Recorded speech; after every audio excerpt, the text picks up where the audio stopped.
नमः शिवाय। आपका हमारे चैनल भक्ति गाथा पर स्वागत है। श्रावण मास में हम आपको प्रतिदिन श्रावण मास महात्म्य का एक अध्याय सुनाएंगे। श्रावण मास भगवान शिव को अत्यधिक प्रिय है।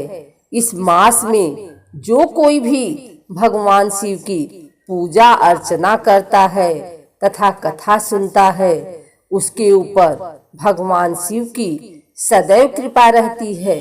तो आइए सुनते हैं श्रावण मास महात्म्य का 8वां अध्याय। ईश्वर बोले, हे सनत कुमार, अब मैं समस्त पापों का नाश करने वाले बुद्ध गुरु व्रत का वर्णन करूंगा, जिसे श्रद्धा पूर्वक करके मनुष्य परम सिद्धि प्राप्त करता है। ब्रह्मा जी ने चंद्रमा को ब्राह्मणों के राजा के रूप में अभिषिक्त किया। किसी समय उसने रूप तथा यौवन से संपन्न तारा नामक गुरु पत्नी को देखा।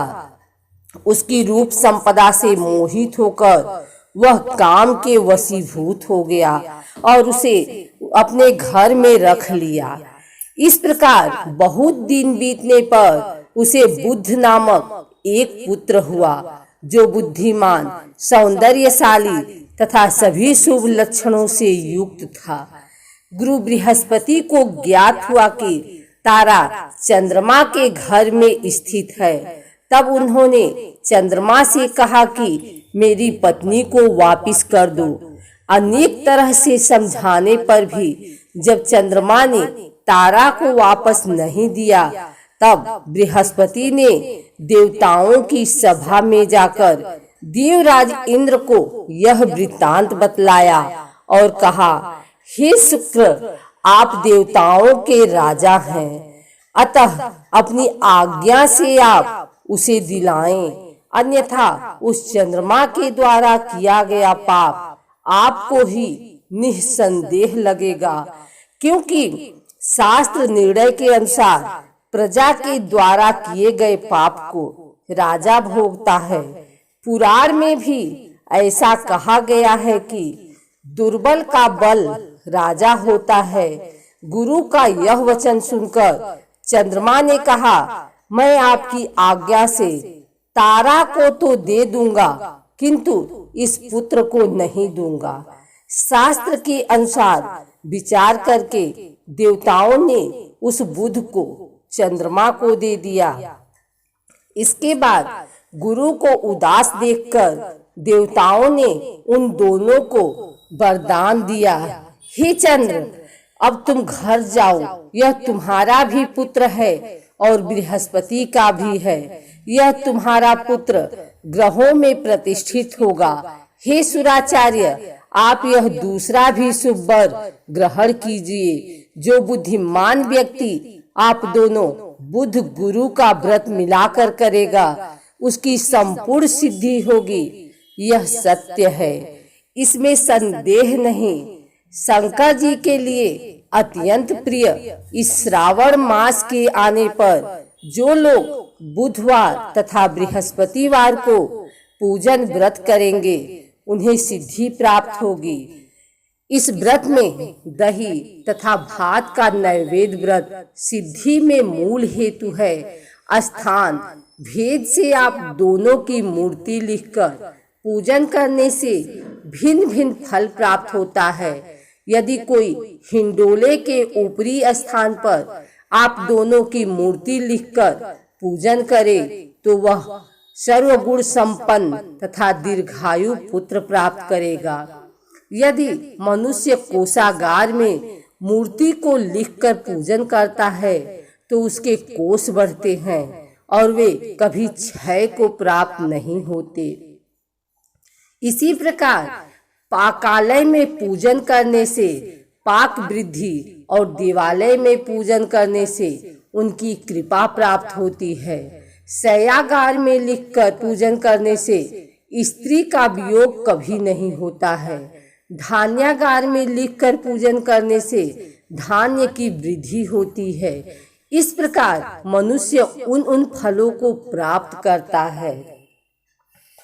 इस प्रकार 7 वर्ष तक करने के बाद उद्यापन करना चाहिए। उद्यापन से पहले दिन अधिवासन करके रात्रि में जागरण करना चाहिए। सुवर्ण की प्रतिमा बनाकर विधि पूर्वक 16 उपचारों से पूजन करने के पश्चात तिल, धृत, चारु और अपामार्ग तथा अश्वत्थ से युक्त समिधाओं से होम करना चाहिए। अंत में पूर्णाहुति देनी चाहिए। उसके बाद मामा व भांजे को प्रयत्न पूर्वक भोजन कराना चाहिए। इसके बाद ब्राह्मणों को तथा अन्य लोगों को भी भोजन कराना चाहिए। स्वयं भी भोजन करना चाहिए। इस विधि से 7 वर्ष तक करने पर मनुष्य सभी मनोरथों को प्राप्त कर लेता है। जो इसे विद्या की कामना से करता है वह वेद व शास्त्र के अर्थों को जानने वाला हो जाता है। बुद्ध बुद्धि प्रदान करते हैं और गुरु बृहस्पति गुरुता प्रदान करते हैं। सनत कुमार बोले, हे भगवान, आपने जो यह कहा है कि इस अवसर पर मामा तथा भांजे को भोजन कराना चाहिए, यदि बताने योग्य हो तो इसका कारण बताइए। ईश्वर बोले, हे सनत कुमार, पूर्व काल में अत्यंत दीन तथा दरिद्र कोई 2 ब्राह्मण थे। वे दोनों मामा भांजे थे। उदार पूर्ति हेतु परिश्रम पूर्वक भ्रमण करते हुए वे दोनों किसी नगर में अन्न मांगने के लिए गए थे। उन्होंने घर घर में श्रावण मास में प्रत्येक वार को उस वार का व्रत होते हुए देखा, किंतु कहीं भी बुद्ध गुरु का व्रत नहीं देखा। तब उन्होंने बहुत देर तक परस्पर विचार किया कि सभी वारों का व्रत तो सर्वत्र दिखाई पड़ रहा है, किंतु बुद्ध गुरु का कहीं नहीं। अतः चूंकि यह व्रत अनुष्ठित है, इसलिए हम दोनों को चाहिए कि इस शुभ व्रत का अनुष्ठान आदर पूर्वक करें। किंतु हे सनत कुमार, इसकी विधि ना जानने के कारण वे दोनों संशय में पड़ गए। तब रात्रि में उन्हें स्वप्न में इस व्रत की विधि दृष्टोगोचर हो गई। इसके बाद उन्होंने उसकी विधि के अनुसार व्रत को किया, जिससे उन्होंने अपार संपदा प्राप्त की। प्रतिदिन उनकी संपत्ति बढ़ने लगी और सभी लोगों को ज्ञात भी हो गई। इस प्रकार 7 वर्ष तक करके वे पुत्र व पौत्र आदि से संपन्न हो गए। उसके बाद उनके ऊपर प्रसन्न होकर बुद्ध व गुरु प्रकट हुए और उन्होंने उन दोनों को यह वर दिया, आप दोनों ने हम दोनों के निमित्त इस व्रत को परिवर्तित किया है।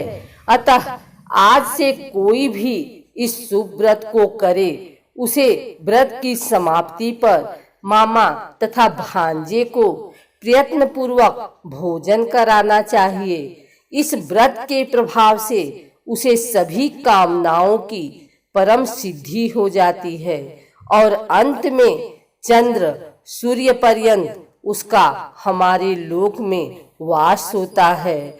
इस प्रकार श्री स्कंद पुराण के अंतर्गत ईश्वर सनत कुमार संवाद में श्रावण मास महात्म्य में बुद्ध गुरु व्रत कथन नामक 8वां अध्याय पूर्ण हुआ।